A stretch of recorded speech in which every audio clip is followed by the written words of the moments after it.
Hello, Art Stars. We have reached the last class of the year. And in good form, we have left the most difficult class for last. And you are all so talented that I am sure you're going to do amazing at this. But I just want to let you know a few things. Number one, embroidery takes a lot longer than painting. So the piece you're going to see me make today is maybe 3 hours of work, maybe a little bit more, maybe 3.5 hours of work. So don't feel pressured to finish your work. If you're running into issues, we can discuss them in our Zoom meeting and just take it super slow. Because the second thing to do with embroidery is have lots of patience and work slowly, because you're working in a completely different medium. It has its own perks and downs and its own behaviors. The thread, if you try and force it too much or pull it too tight, it tends to not get into knots and kind of tangled, and it won't cooperate with you. And everyone who's touched thread and needle, I think, has been there. You'll get to a moment where you just want to throw it away and say, knots, why are you doing this? So the slower you work, the less that's likely to happen. It still happens sometimes, and we might have to cut a bit of thread and take it out, or take a few stitches out and redo them. But I guarantee you, if you work really slowly, that is gonna make the risk of that happening much, much, much lower. What else with embroidery? Normally when we're painting and we're doing other things, I'm asking you to go big. Fill the whole page, make a statement. I think with embroidery is the only one that I'm going to say do the opposite. See how small can you go, and think of your work really, really small. Because the bigger an area you've got to cover, the longer it's going to take you to make. So the smaller your piece, the more manageable. So especially if you're new to embroidery, you've never sewn before, start really small. You can always add elements and make it bigger if you find that you want to do more to it. But it's better to start with a little piece that you know you can finish in the time that you'd like to. Because I'm not going to say in the time that the class takes, because it's most likely going to take everyone longer. So what are we embroidering? I thought it was the perfect chance to make a patch of our coat of arms. So a coat of arms, or a family crest, is this shield symbol that usually has some animals or some type of meaningful item for that family name. So I want you to imagine if you could design your own coat of arms, what would be in it? So for example, in some of the royal families, you see lions going across a shield, and maybe some beautifully decorated swords. You get a lot of flowers that sometimes have a certain meaning. So I had a quick think, and I knew that I wanted my coat of arms to represent me. So it needed to have something with nature in it. And it needed to have something with art and crafting and creating in it. So at this point, you probably want to pause this, grab a spare scrap piece of paper, and do a little sketch of what you think your coat of arms would have in it. So here is my coat of arms, and I am speaking to you from the future right now. You will see me earlier today make this, and that's why it's gotten a little bit dark. We've lost some of the light, but I made sure that the best hours of light we had while we were doing this up close, so you can see my hand coming in and out of the felt. That's the other thing. I'm going to move you over to my hands, and the rest of this video you'll get really close up so that you can see the movements, because I know I'm not there and it can be really challenging when it's a new material. So I ended up with my bee, my needle and my brush and a few little flowers for my coat of arms. And this, to be honest, is quite big. It ended up even bigger than my sketch.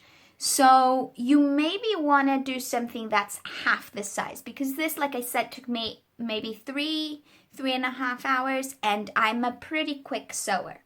So just to give you a reference, you know, that's half of my hand, the size of my fingers. So you really want to work small.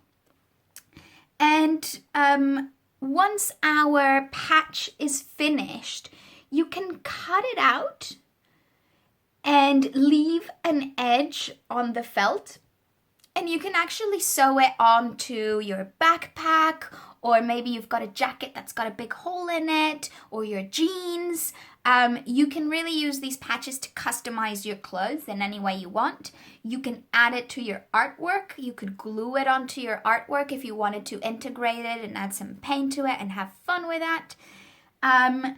So without further ado, I'm gonna go in the past and show you all the different kinds of stitches that we're gonna be working with today.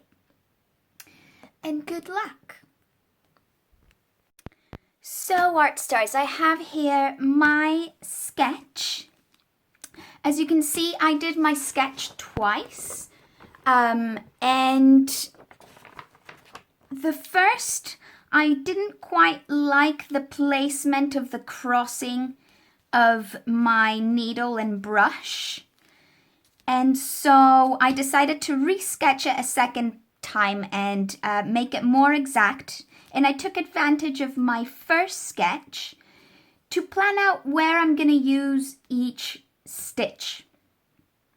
So now that we've got this, I'm going to take scissors and cut this out. Traditionally, in embroidery, once you've got your sketch, you would have some tracing paper that's special for fabric, and you would lay your design down and copy it. But because we are excellent artists and the felt doesn't really take to tracing paper very well, we're gonna trace our shape and then we're gonna resketch the center of our image of our coat of arms. So let's go and cut this quickly.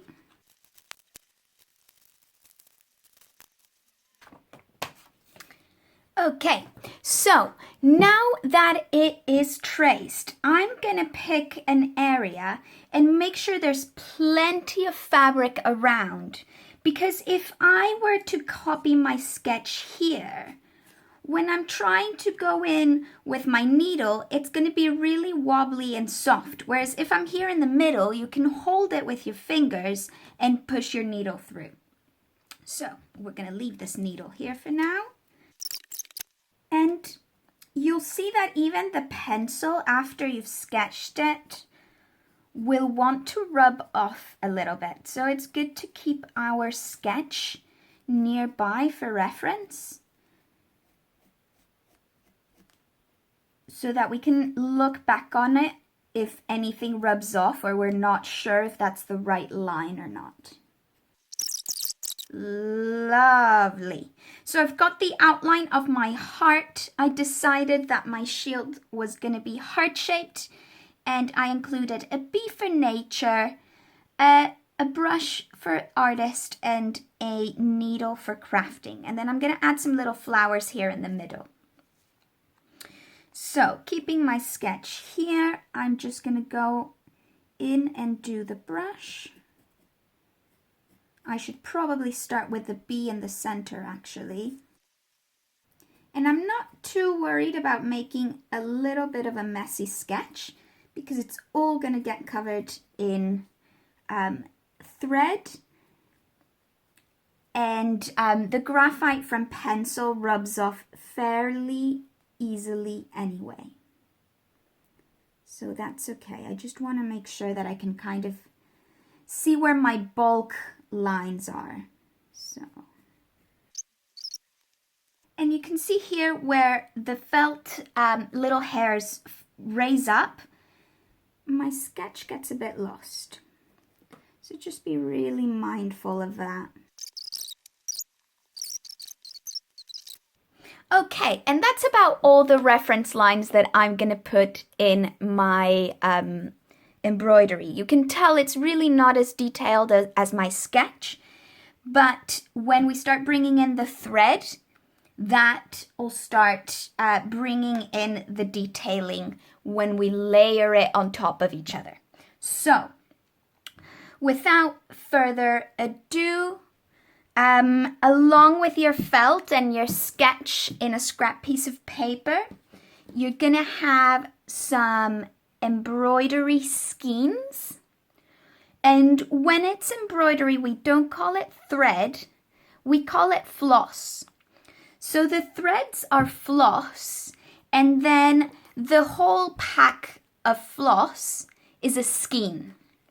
So we've got all our beautiful colors. I didn't have black floss, so I've just grabbed a slightly thicker thread that I had in my stash. If you find that maybe in your parents' stash of threads there's a color that you really want to use and wasn't included in your pack, you can just grab normal thread and we're going to layer it up. But we don't need our black for now. I am going to start with this beautiful dark burgundy for my heart.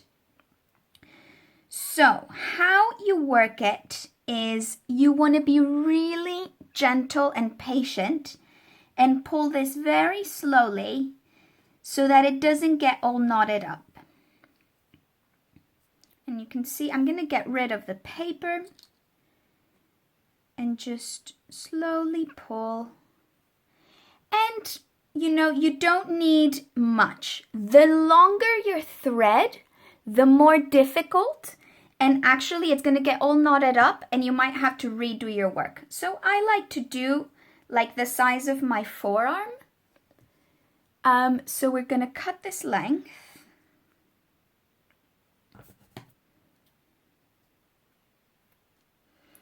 And then you'll notice that these are several threads together.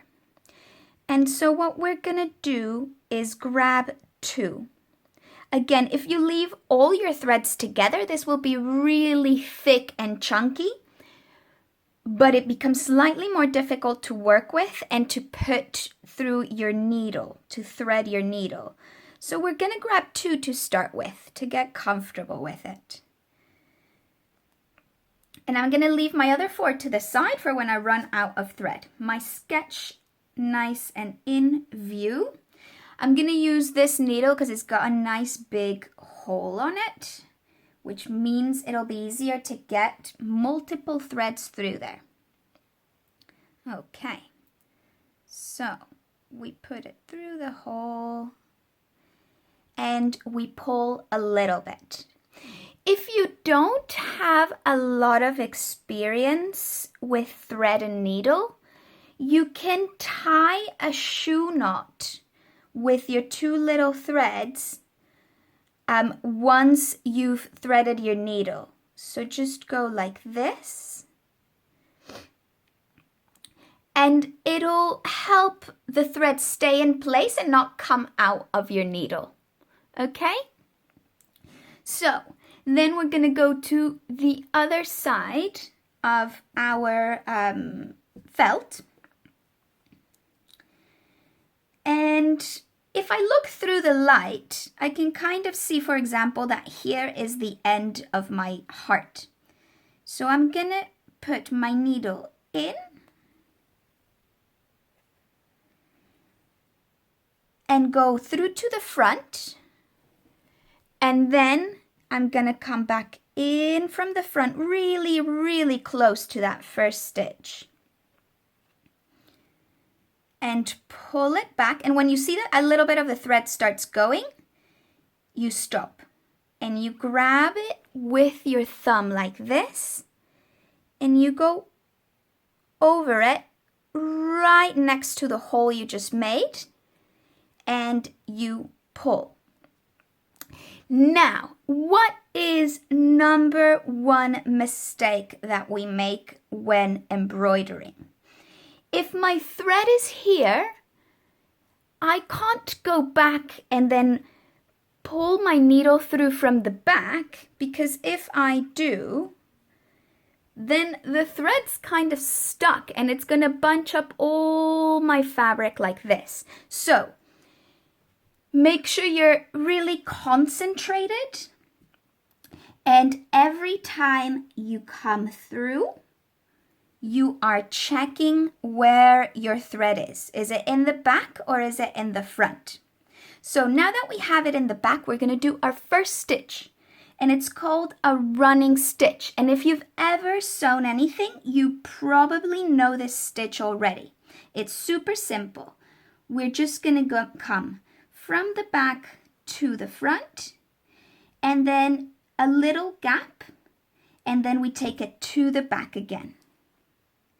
And then leave a little space, and you come down again. And I'm just going to do that around my heart. Oops, see, my threads come out of my needle. So don't be upset if that happens. It happens all the time, even to the pros. You just thread it again and carry on. So I'm going to go around the heart edge just in case the pencil marks start going. I still have a reference of where my patch ends. And I am just going in. When I say in, I mean from the front to the back. And when I say out, I mean from the back to the front.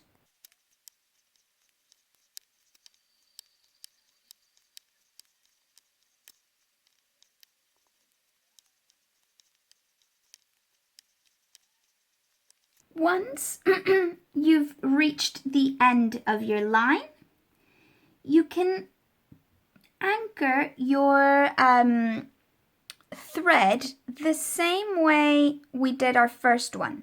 So we're going to go in and kind of sideways and pull it through. Be careful not to grab onto the felt on other bits, because the hairs tend to get stuck in there.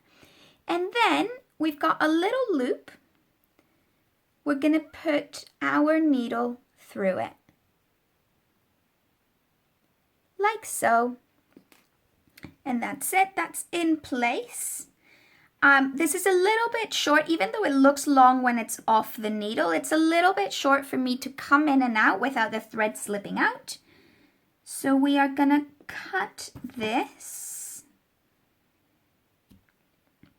and put it to one side for a little stash of threads to collage with.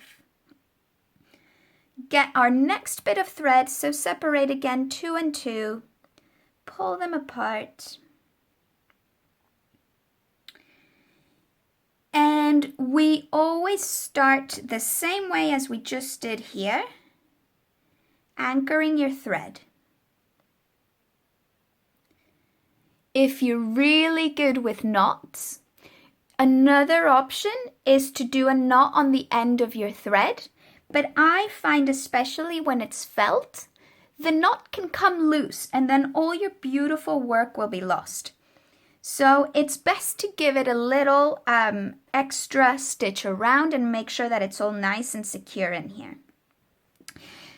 So our next stitch that we're gonna learn is the satin stitch.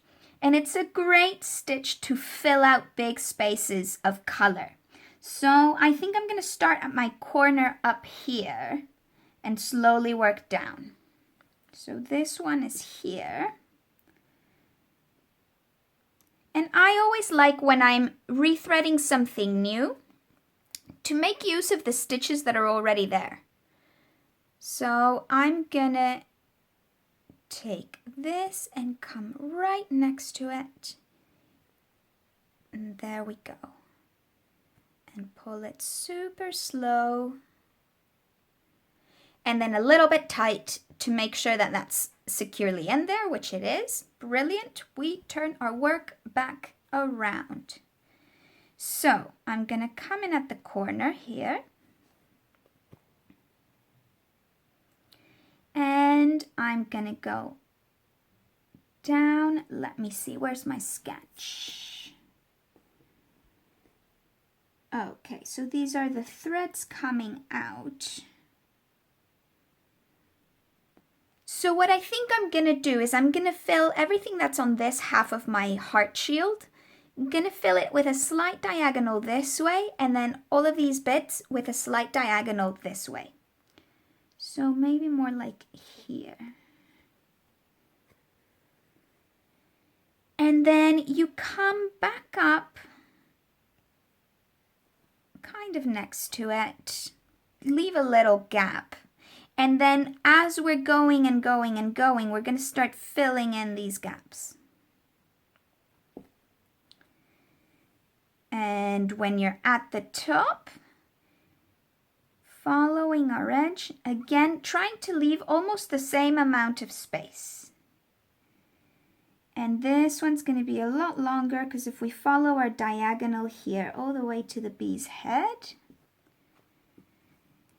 and that's about the limit of as long as I would like to be a satin stitch.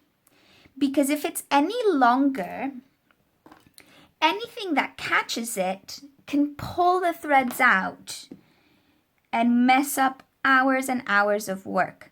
So yeah, that's kind of at the limit. You don't want it any longer than that. And when you're working this satin stitch, and that's about at the limit of where this direction goes, don't pull too tight because then, can you see it's just going to crimple? The key in embroidery is doing it super gentle and slightly slow so that nothing gets stretched or pulled or warped out of shape too much. And so if I finish my stitch at the top, I'm going to come in at the top. If I've finished my stitch at the bottom, I'm going to come back in at the bottom. And that just means that around the back, our thread is much more efficient. You can keep going in loops, and then it'll be reversible. On both sides, you're going to see your beautiful satin stitch. That's an option as well. It just takes a lot more thread to use. And it's a little bit more difficult because you start getting lots of volume on your patch. And it's a little bit difficult to keep the right tension across. So now we're going to go kind of a third in the way of where we did our first line. So not quite halfway through, a little bit scooched to the side. If you have an embroidery hoop at home, it's very useful, and what it's actually very useful for is so that that tension in the thread stays the same throughout everything. So please, if you've got one at home, they are very simple. You just put this hoop underneath your work. I'm going to make sure not to catch my needle here. And making sure that the edge is on the hoop. You then put this one on top. the felt's a little bit chunky, so I might need to open it up more. There we go. And once it's in place, you can tighten it up again a little bit. And that just means that this stays very stable. But with felt, it's not as necessary as with other fabrics. If you're doing a little bit of a really soft cotton or a silk, then you definitely want to use a hoop. But with a felt, it's not essential. It's thick enough that we can just handle it with our hands. And now that I've reached this edge, I start going back again.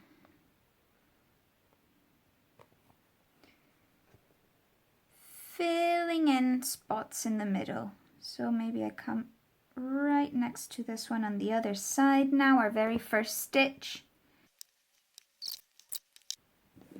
And again, we use the threads that are there already and try and go a bit sideways. And when your thread is really short like this, what I like to do with that loop is kind of back up the truck. So you come in with this end and you slowly start pulling until your needle comes through. And there we go. That's nice and secure in there. Clip this a little bit. And rethread again.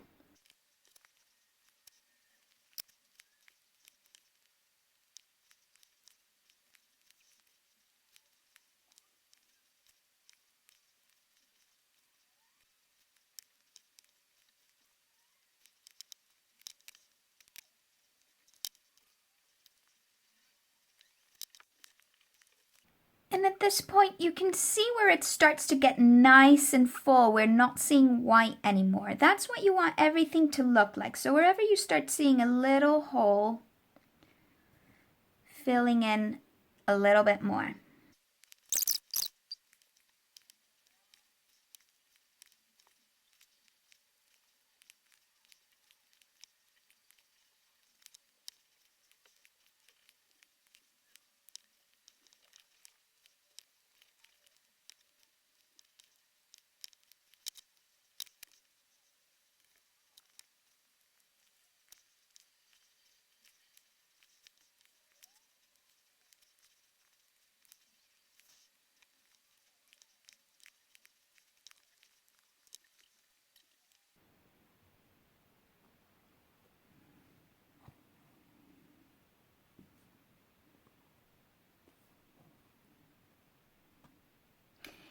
If you've made a mistake, you can always take the thread off of your needle, pull it out, and then rethread it.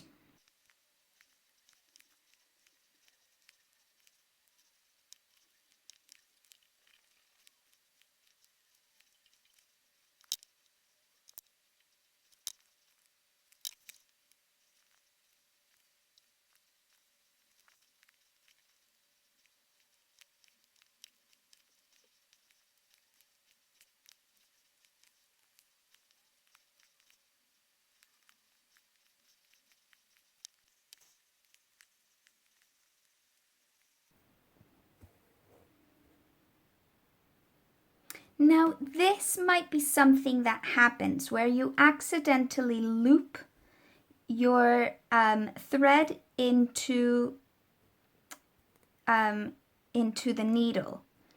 So don't be scared, just take a breath, pull gently, and then see which way your thread is going through and pull it back out. And very slowly you pull until you're sure that your needle is out of the loop and you can continue sewing.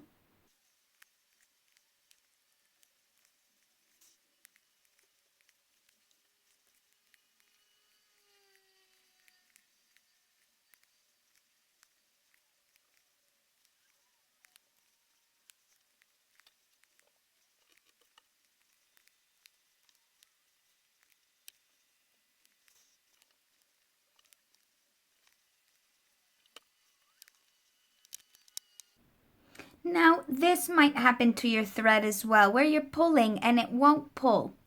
Again, what you want to do is let go, breathe in, and slowly pull out all the bits standing in its way. And let it go really loose, dangle it a little bit.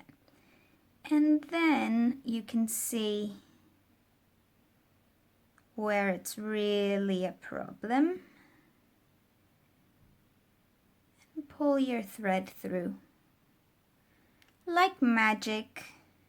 It's like one of those puzzles. The more you pull and the tighter you get the thread, the less it'll want to collaborate with you. It's just going to get into a little knot and get all stressed out. So always with patience and calm when it comes to thread. Oops, I got 3 there. And that can be a choice as well if you want to do 3 threads. 4, test out how it goes with different thicknesses. It's a good idea to always keep track of where your threads are, where your scissors are, so it doesn't get in the way of your work.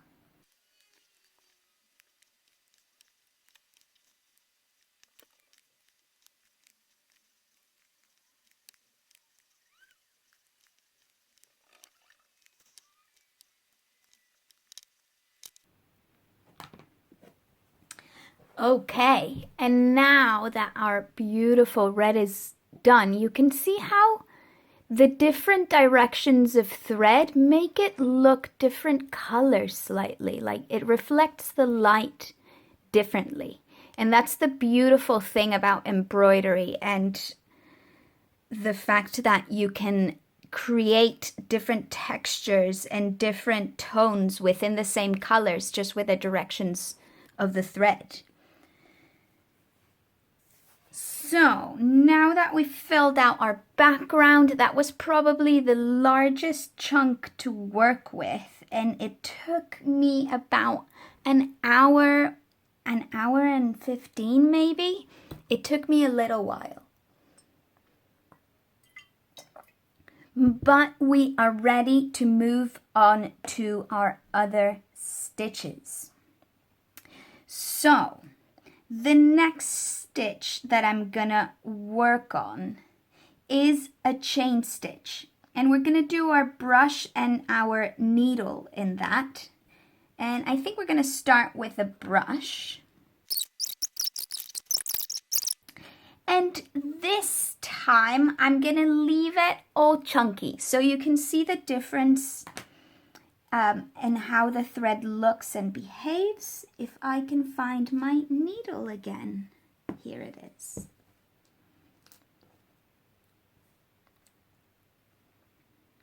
And again, the thicker it is, it's much harder to thread into your needle.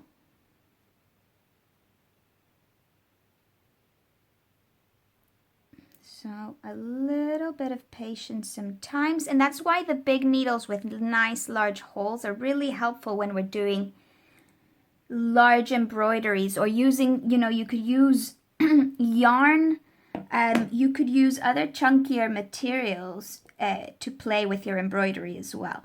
So our brush corner starts here, a bit beyond the heart. So I'm going to try and do our little starting stitch here. When the thread is much thicker, you might get a bit popping through to the other side. So it's smart to use it as almost like your corner stitch, or in this case, the tip of my my brush. You're gonna throw and put your finger in a loop with the thread, okay? So I'm gonna put my finger here, bring the thread back, and you're gonna put it in again through to the back. You can let go of that little loop for now. And now when you turn to grab your embroidery, this might be easier without the hoop. Just hold on to that little loop. As you pull gently through, leave that loop there, perfect. So now I'm gonna come in through the middle here.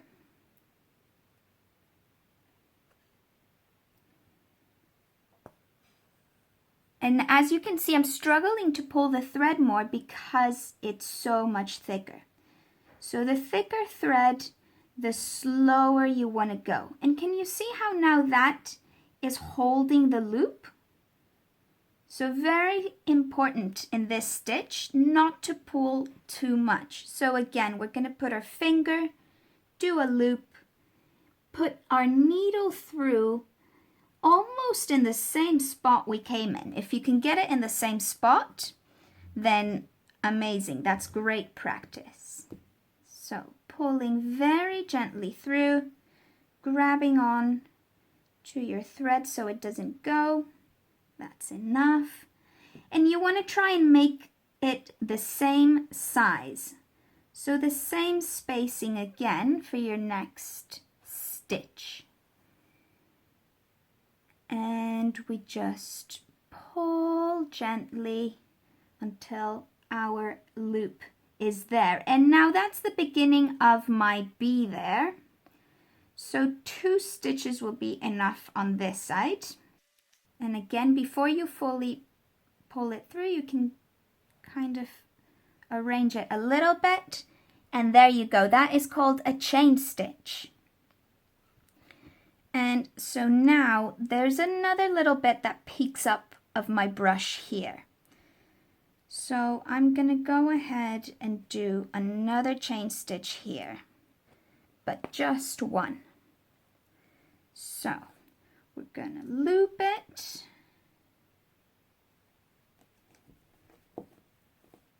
Hold on to it. Turn your work if that's helpful for you.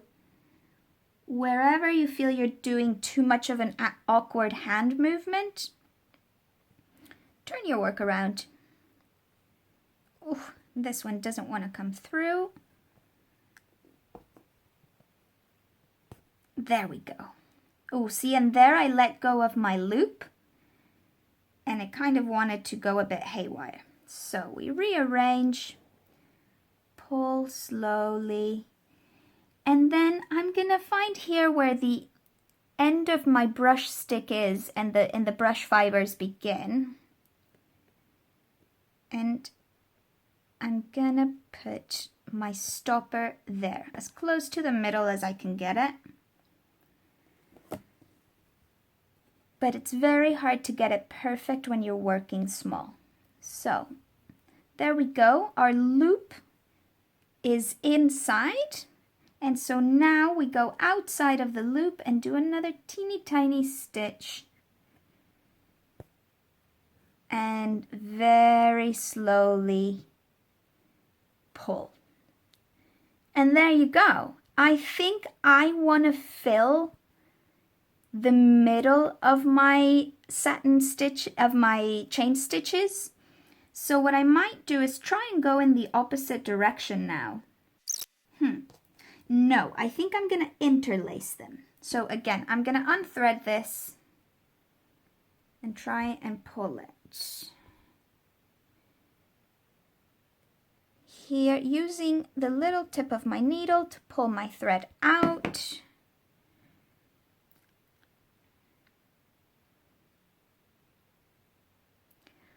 When you're alternating a chain stitch, you can also use 2 different colors, and it looks beautiful once you start mixing the 2 tones. So I'm going to come in a little bit above it and almost make like a chain stitch within a chain stitch.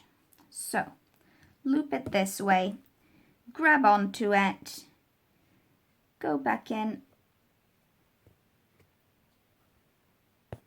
that way. Oh, pulling very slowly. And now minding this little loop very much, because you can see my thread is wanting to twist now. I'm going to move it out of the way so you can see. We're going to come in again right below the first chain stitch. I'm going to pull a little bit, and now I'm trying to untwist my thread. It goes in this way. There we go. And just pull very gently until that nestles in there. That's looking very nice. So your chain stitch will change depending on how long it is. It will get a little bit wider and obviously a lot longer. So there's a lot of room for experimenting there with different sizes. So I'm going to come back down to these. Lovely. When you're doing this stitch, just make sure that you're not leaving lots of thread on the back here. So it's always good to turn it around, have a check. This is looking pretty good. I'm going to carry on and pull it a little bit more. Oh, there we go. That's beautiful. In it goes. It's getting very hard to pull this thread through, which is why it's nice when we're starting out to work with less flosses. So one is maybe a little bit too little, but 2 to 3 is a nice number to start with. Beautiful. Never too tight, and that way you get a nice bit of volume if you can see it from the side. And the nice thing about this material is because it's felted and all the fibers tend to sort of grab onto each other. Over time it starts grabbing onto all the loose threads from the embroidery, and that gives it an extra layer of security. Okay, so we've got a bit extra here. I'm going to start putting my extra threads to one side far away so they don't stick to my other threads. I'm going to use Think for the needle. And can you see the needle is much thinner, so I'm going to do a much tighter chain. I'm going to start with one big chain maybe around here and then go very, very small. I'm going to use 3 for this one.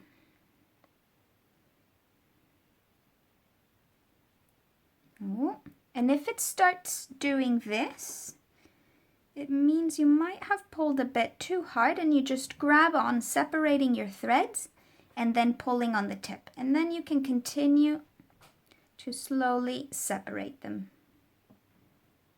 There we go. Oh, and that's my needle flying off. Please don't do that.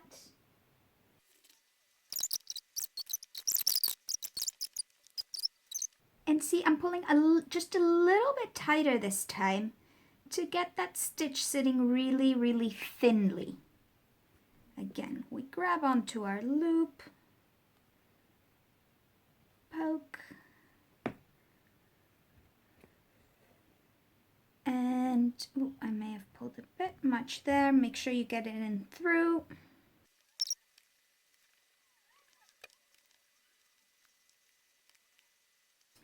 And then for this last one, I think I'm going to do it twice to get it to be a bit more volume in there. Trying to understand where it wants to sit. And sort of understanding where the next one's going to come. So we're going to put this one down into place. Make sure it's got enough room to be happy. And we're going to come again a little bit above the last one. and extend my thread here. And what I think I'm gonna do is try and be smart about this and weave it slightly into my loop here. So I'm gonna come out and go around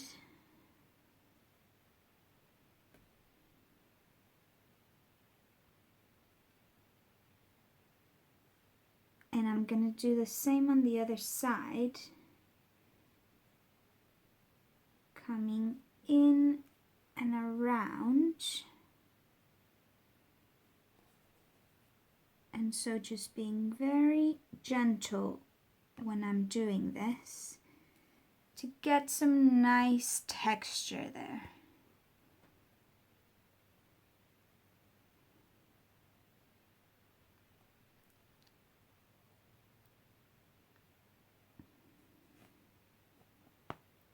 And I'm trying to come out, oops, pulled too much there because my thread is very short now, so no problem. We just get our needle in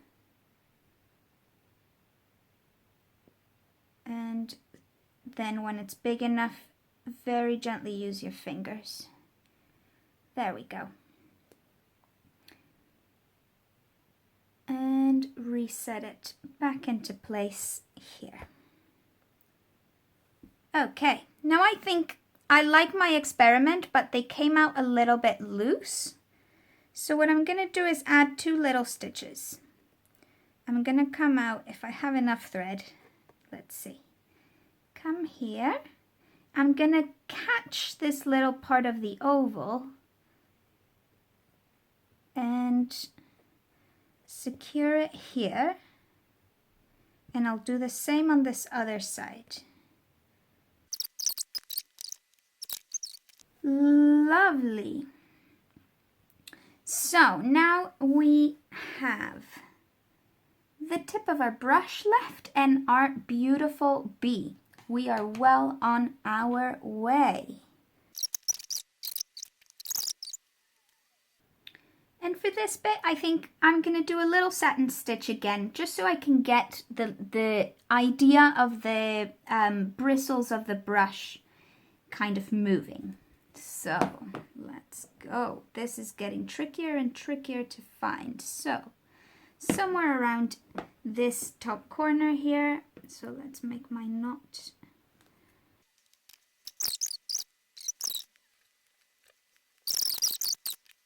And the more you get to finishing your embroidery, excuse me, the tougher it's going to be to work because there's bits of thread going across all kinds of ways in the back.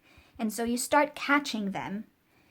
And just be mindful of when you're pushing through, always being very gentle of what's around it.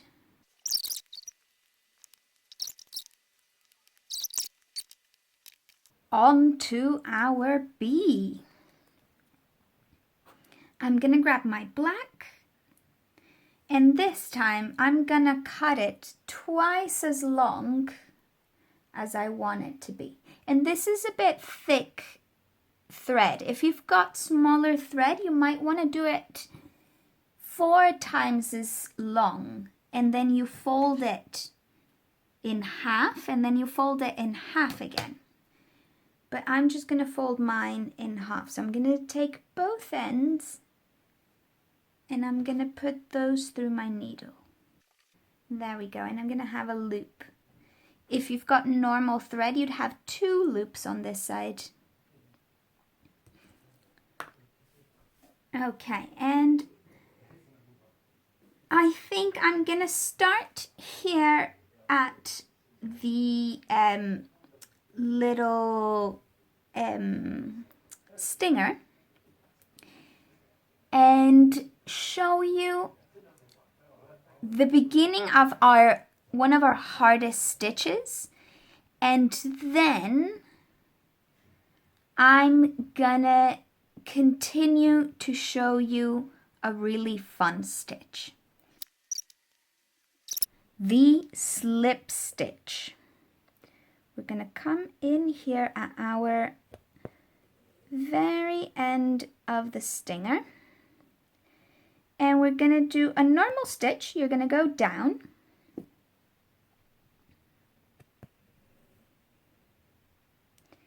And then you're going to try and come in the middle of this one stitch that you've done and split the 2 threads in half. So let's see how well we can do this. Super close up to the camera. There we go. Can you see that's got 1 thread on one side, 1 thread on the other?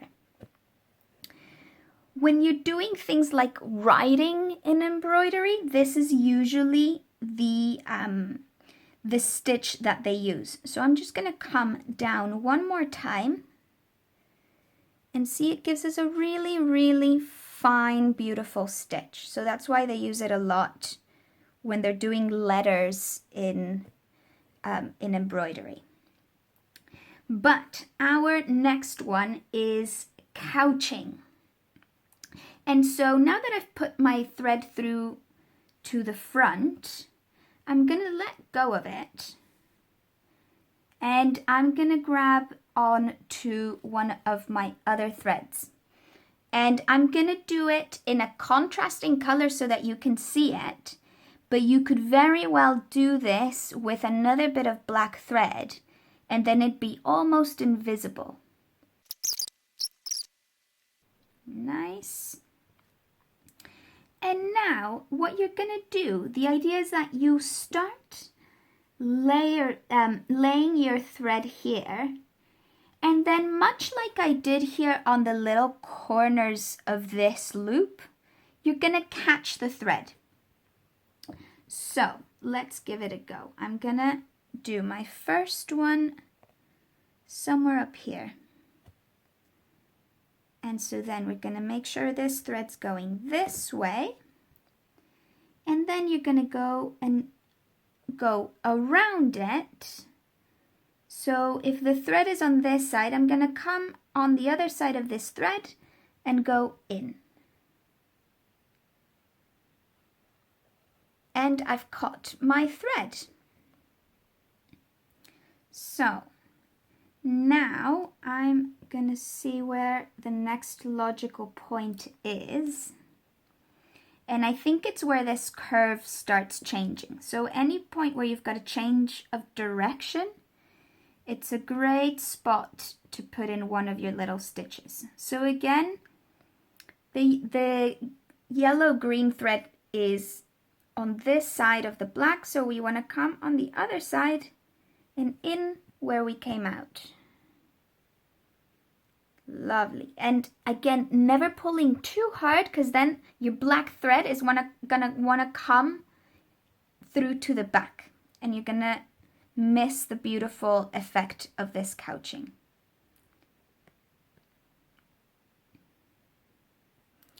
And so what I want to do here is sort of find all my lines of the bee to couch. And then we can fill them in with a different stitch if we wanted. So I'm going to grab my original sketch again and just make sure that I'm seeing where these lines are, because the graphite is almost gone from my pencil. Can't really see those lines anymore. So we're gonna do one here, and can you see it's wanting to change direction on me? So I'm gonna pull this thread down this way, so I always keep coming in and out of the same direction. There we go. And the thicker material you use here, the bigger and more presence that your couching will have. I love couching because you can even get strips of leftover material from maybe, I don't know, a piece of clothing you have that you don't wear anymore and you can't donate to charity because it's super stained or very torn apart, you can cut strips of fabric, you roll them up, and then you lay them as you would the thread, or the floss, excuse me, and then you do your couching. And it looks so good. Again, these are on the wrong side here, so this way, and in.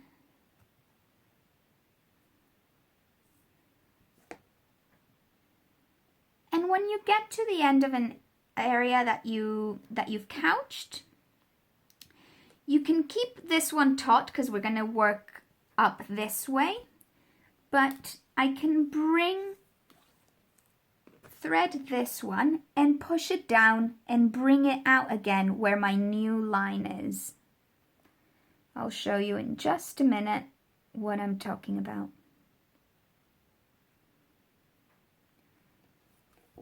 So this one is gonna go in here where our stinger ends.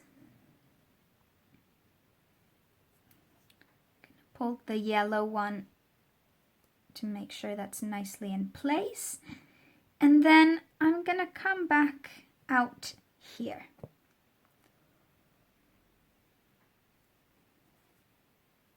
We let go of this black thread again and do our yellow. So it's a little bit of juggling in this one. You can grab 2 needles if you have them, but it becomes dangerous work and I don't want you accidentally poking yourself with a needle that's flying around from one side to the other. So the best practice I know is always the long way, but the best and safest practice is to re-thread your needle every time you're changing areas.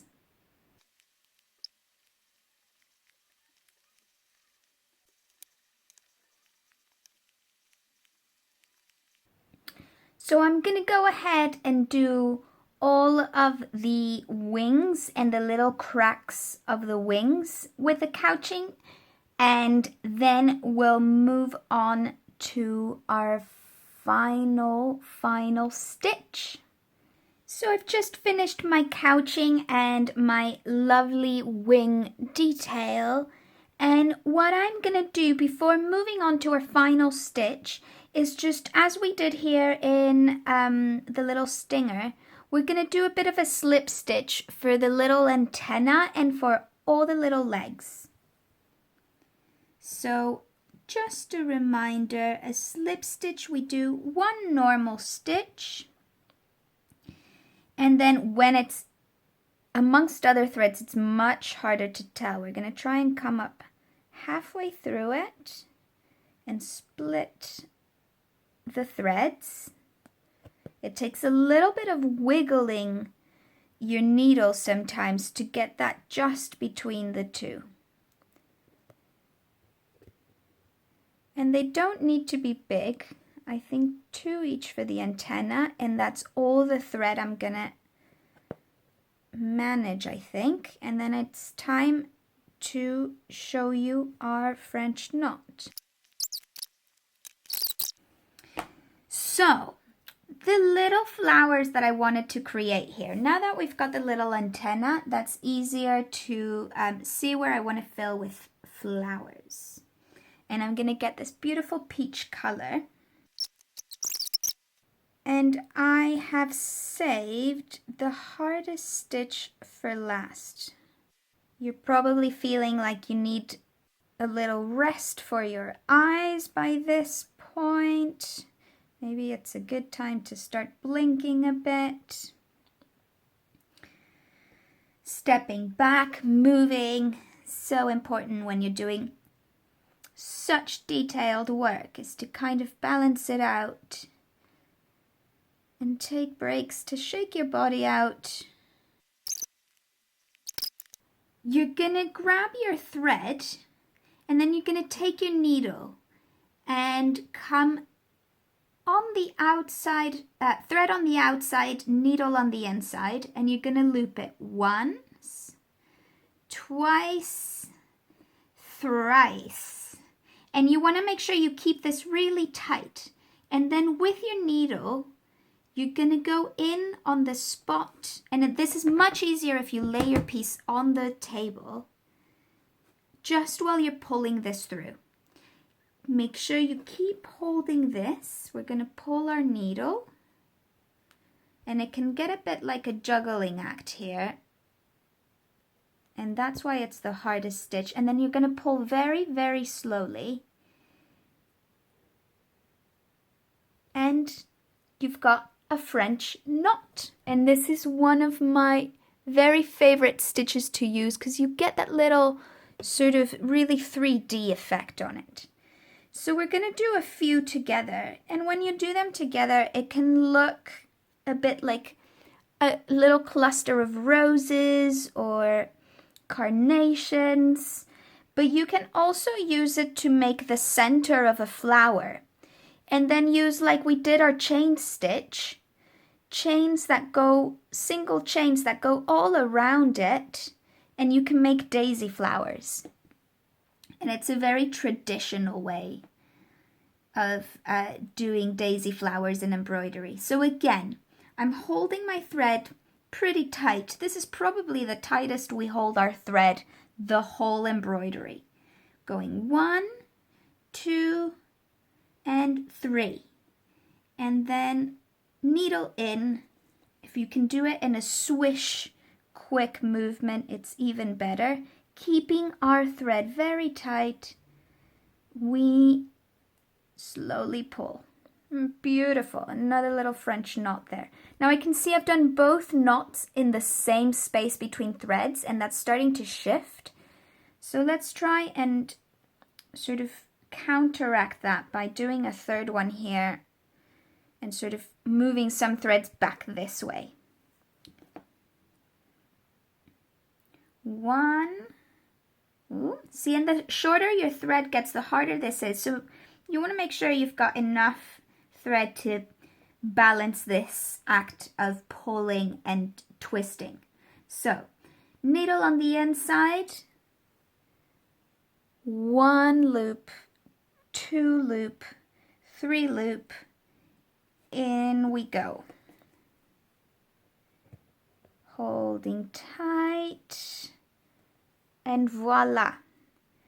I'm going to do one more up here and try and bring it really close so you can see this action. Let me see if I can juggle it mid-air for you. So pulling here, 1, 2, 3. You can even go 4 if you want it to be slightly bigger, and then pull through. Oh. Make sure not to catch the rest of your fabric, which if you're doing it on your table, it shouldn't happen. And there we go. I'm gonna probably work a little bit more on this, but this video is getting pretty long now. Just so you know, embroidery takes forever, and this has taken me the 2.5 hours that we normally would have in class, and I haven't finished yet. So I'm not expecting to see finished work, like I said in the intro.